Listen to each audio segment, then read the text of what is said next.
Meanwhile, the Boston Marathon is just 2 weeks away. Employees of Hanover Insurance and the College of the Holy Cross in Worcester have been preparing for months and say they are happy to be running for a charity close to their hearts.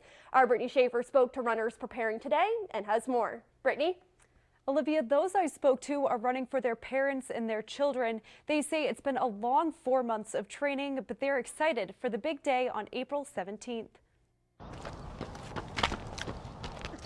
Central Massachusetts runners are wrapping up their training with just 2 weeks until the Boston Marathon. My first Boston Marathon. On my second Boston. So this is marathon number 1 for me. Shrewsbury resident Paul Belcito has been training since December and says he is ready to represent Central Massachusetts. It's been one of the most inspirational things I've been a part of. When you see that familiar face from somebody out here, someone from home, even in the training, it really helps give you that energy to finish it off. Belcito is running with Teddy's team, who's partnered with the American Stroke Association. He says he is running for his mother. My mother passed away from a stroke 2 years ago, and so started to channel that energy a little bit into running and to trying to raise funds for a great cause. And I have to run a marathon to do that, I'll do it. I think the charity helps to motivate you a little bit. Emily Davis and Meg Fox Kelly are Holy Cross chaplains and are running to support the Boston Children's Hospital. My son, Peter, has Down syndrome, and so he sees a number of specialists at Boston Children's,